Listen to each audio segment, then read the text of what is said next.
The air on Blackreef Station tasted like metal and desperation. Marcus Devereaux adjusted the collar of his weathered flight jacket against the acrid scent, his boots echoing against the corroded deck plates of the station's commercial sector. The artificial gravity felt slightly off, heavier than standard, a small discomfort designed to remind visitors they were at the mercy of forces beyond their control. Parts and provisions, he muttered to himself, scanning the market stalls with practiced vigilance. Nothing else. 6 years since he'd walked away from the Terran Defense Fleet, and he still carried himself like a soldier, back straight, eyes constantly assessing exits and threats. His knuckles bore the scars of too many fights, his face weathered by cosmic radiation and hard choices. At 34, he looked closer to 45. Marcus had a simple plan. Acquire the thruster couplings his ship desperately needed, maybe some non-synthetic protein if he could afford it, then vanish back into the vastness of the outer rim. Blackreef was notorious, a station where laws bent easily under the weight of sufficient credits, but the black market here had parts impossible to find elsewhere. He was negotiating with a Krell trader over corroded engine parts when he heard the commotion, a chorus of jeers and cruel laughter coming from the station's central plaza. Marcus tried to ignore it, not his business, not his problem. The universe had taught him that lesson brutally. But as he handed over his credits, a sound cut through the marketplace din, not quite a scream, but something more primal.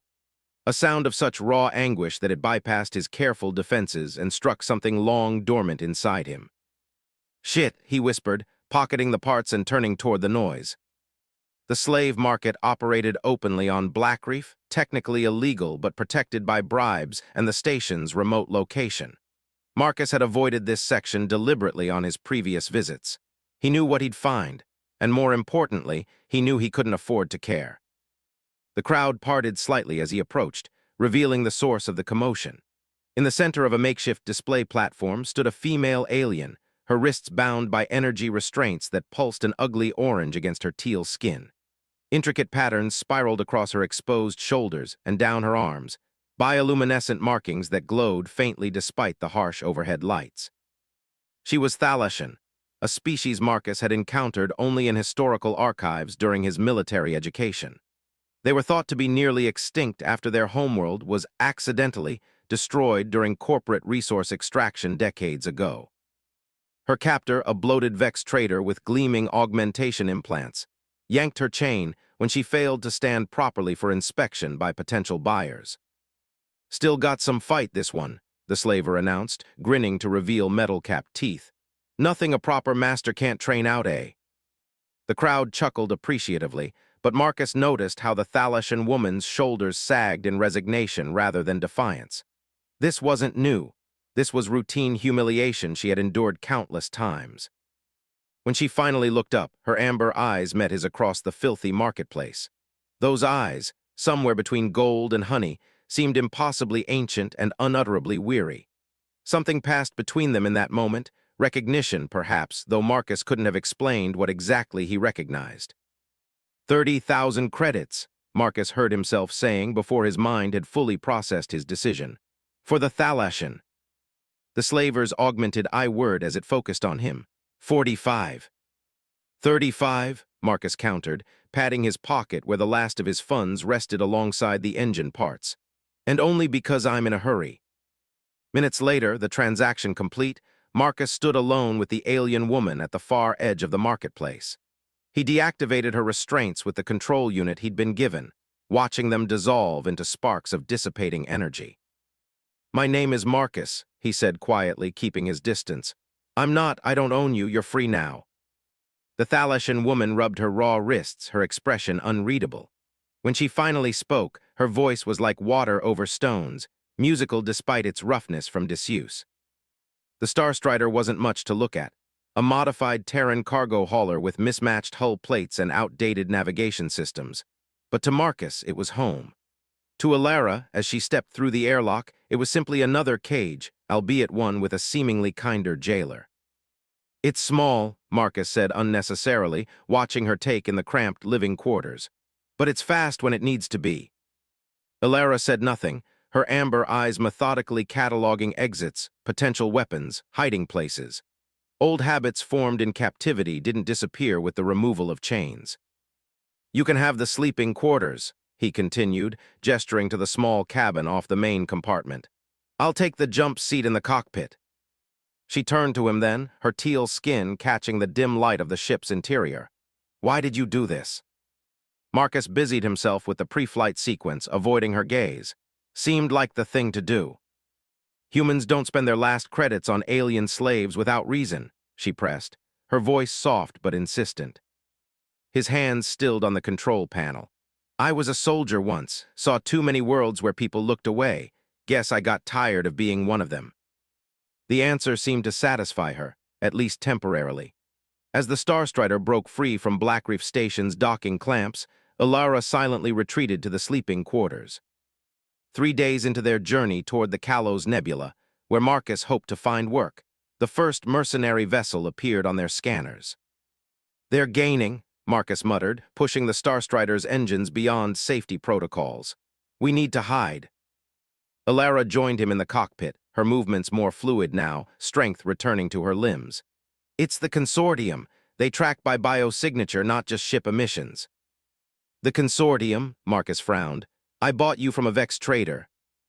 "Who worked for them?" she replied, her fingers tracing an intricate pattern against her forearm, causing the bioluminescent markings to pulse briefly. "There's an asteroid belt ahead. I can.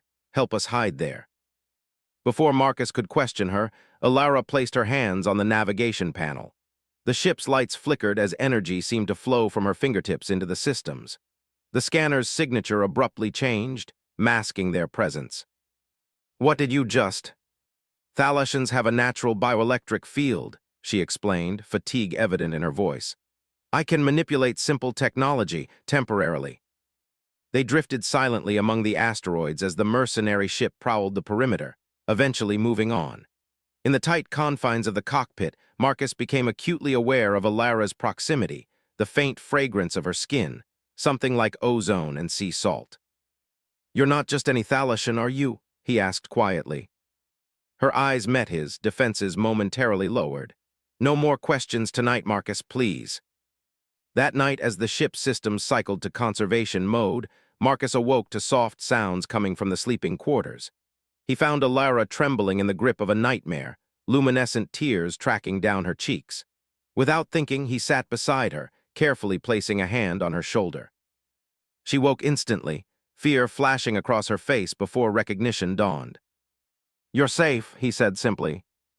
Ilara didn't speak, but she moved slightly closer, allowing the warmth of human contact to anchor her to reality.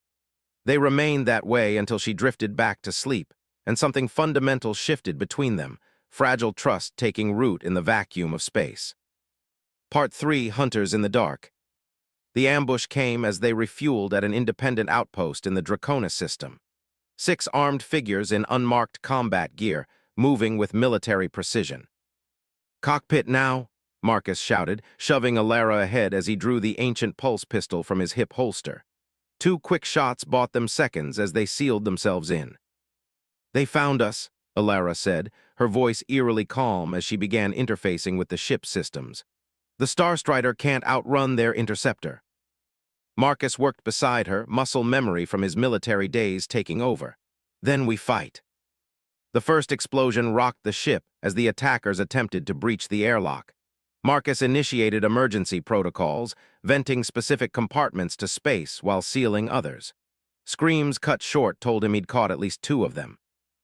In the chaos, Ilara grabbed his wrist, her touch electric. "Marcus, there's something you need to know."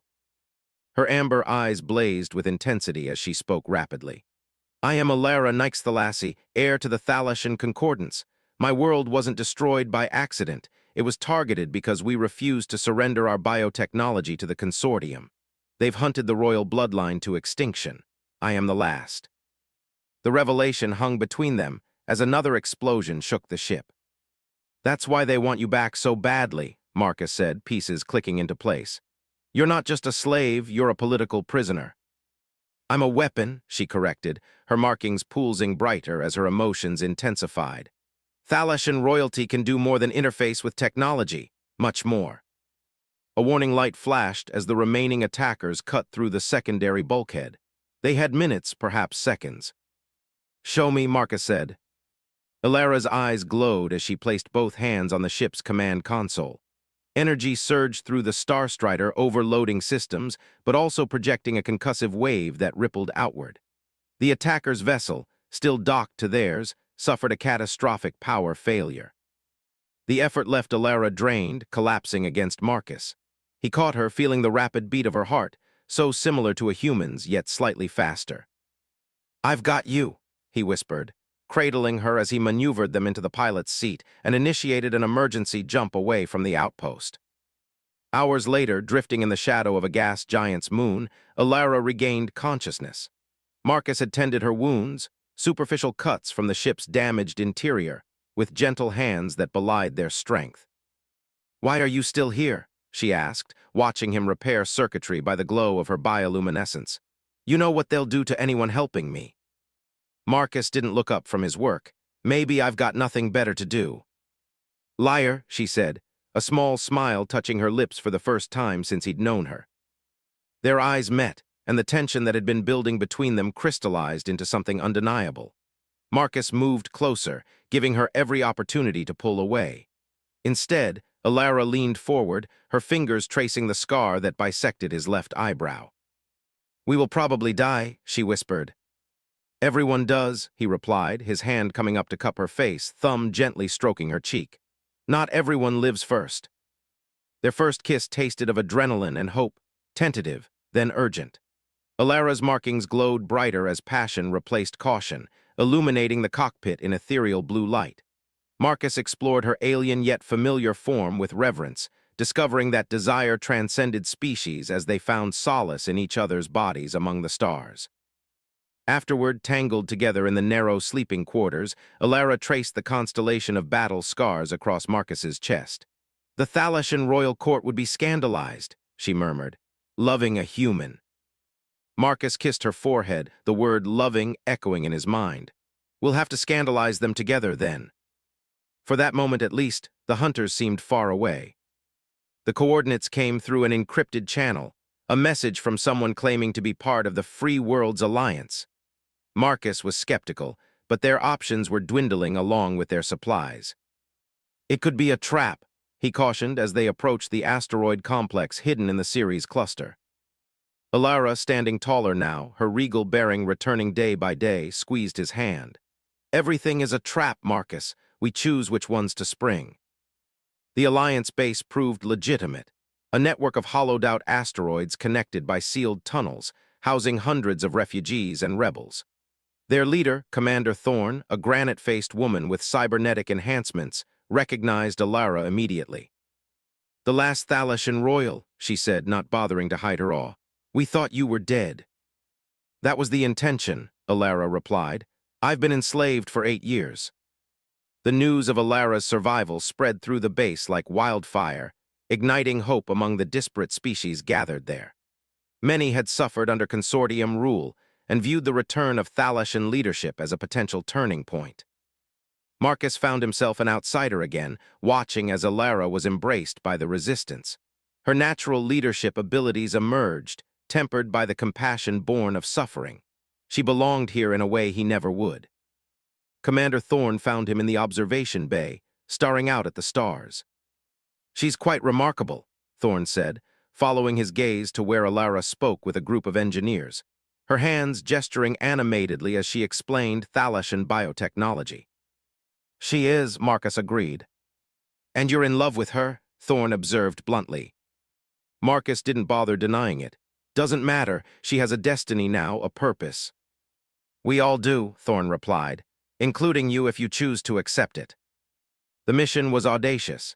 Infiltrate a consortium data vault to retrieve proof of the deliberate genocide of Thalassia, evidence that could sway neutral systems to the Alliance's cause. Marcus would lead the tactical team, while Ilara would interface with the vault's security systems. The night before the mission, Ilara came to Marcus's sparse quarters. Their lovemaking held a desperate edge, the specter of separation hanging over them. "If something happens to me tomorrow," Marcus began afterward, tracing the luminescent patterns that spiraled down her spine. Ilara silenced him with a kiss, Then I will tear down the stars to find you. The mission began perfectly and unraveled just as completely. They penetrated the vault's outer defenses, with Alara's abilities proving invaluable. As she interfaced with the central data core, extracting the evidence they sought, Marcus realized too late that they'd been anticipated. "System lockdown initiated," announced a computerized voice as massive doors began sealing. "It's a trap," Marcus shouted, firing at approaching security drones. In the chaos that followed, Marcus saw Thorne speaking into a communicator, her expression cold. The betrayal hit him like a physical blow. "Alara Thorne is." A stun blast caught him mid-warning. As consciousness faded, his last sight was Alara's face contorted in horror as consortium troops surrounded her. Marcus awoke in a consortium detention cell, body aching from repeated interrogation. 3 days had passed, according to the chronometer embedded in the cell wall. 3 days with no sign of Alara. His guard was a young human, barely out of adolescence, clearly uncomfortable with his assignment. "Where is she?" Marcus asked, voice raw. "The Thalassian woman who was captured with me." The guard shifted nervously. "The alien, special containment, they've got scientists working on her." Rage gave Marcus clarity. "Listen to me, kid. Do you know what the consortium really is? What they've done to entire worlds?" Doubt flickered across the young guard's face. "I just follow orders." "So did I once," Marcus replied. "Then I saw what those orders really meant." Something in his words reached the guard, who slipped Marcus a data key during the next meal delivery. "Security codes," he whispered. "I don't know if they'll help, but—" That night, Marcus made his move, using the codes to override his cell's lock mechanisms. Moving silently through the detention block, he disabled 2 guards and acquired a weapon before reaching the special containment section. What he found there froze his blood. Alara lay suspended in a stasis field, surrounded by monitoring equipment. Scientists had attached neural probes to her temples, attempting to extract the secrets of her bioelectric abilities. As he worked to free her, alarms blared throughout the facility. Alara's eyes fluttered open as the stasis field collapsed, recognition dawning slowly. "Marcus," she whispered, her voice weak. "They tried to break into my mind. Learn how to replicate." "Save your strength," he urged, supporting her weight as they moved toward the exit. They were cornered in the facility's main hangar, surrounded by consortium troops led by none other than Commander Thorne. "The Alliance was never going to win through conventional means," Thorne explained, her expression almost regretful. "The consortium offered amnesty for our people in exchange for the last Thalassian royal." "And you believed them?" Marcus spat. "I made a practical choice," Thorne replied. Alara straightened beside Marcus, her strength returning with her anger. "As will I." What happened next would be debated across 12 systems for decades. Witnesses described Alara's bioluminescent markings blazing like supernovas as she unleashed the full power of her Thalassian heritage. Energy cascaded from her in blinding waves, shorting out weapons, disabling cybernetic enhancements, and bringing the facility's systems under her control. Marcus fought at her side, providing cover as she orchestrated what amounted to a one-woman revolution. Detention blocks throughout the facility opened. Communications arrays broadcast the truth about Thalassia's destruction to every system within range. When it was over, Thorne lay dead at Alara's feet, and the consortium's regional headquarters was under the control of former prisoners and the remains of the true alliance. Alara turned to Marcus, exhaustion evident but her eyes clear and determined. "This is just the beginning," she said. "The evidence we sought is still in their central data core. With it, we can expose them everywhere." Marcus took her hand, feeling the subtle electric current that always flowed between them. "And after that?" For the first time, uncertainty crossed her face. "I have responsibilities now, my people." "Our people," Marcus corrected gently. "Whatever comes next, we face it together." Their kiss, witnessed by hundreds of newly freed beings, became the symbol of the revolution that followed. Human and alien, former soldier and former slave, united against those who would chain any sentient being. 1 year later, as the reformed Thalassian Concordance signed treaties with 17 formerly consortium-controlled worlds, Alara Nyxthalassi stood before the assembly with Marcus at her side. "Chains come in many forms," she told the gathered representatives, her voice carrying the authority of one who had warned them all. Physical, political, economic, today we break them all. Her hand found Marcus's, their fingers intertwining as they had that first night among the stars, when a broken slave and a disillusioned soldier had found in each other the courage to begin again. The chains that had bound them both had become the very links that would rebuild a galaxy.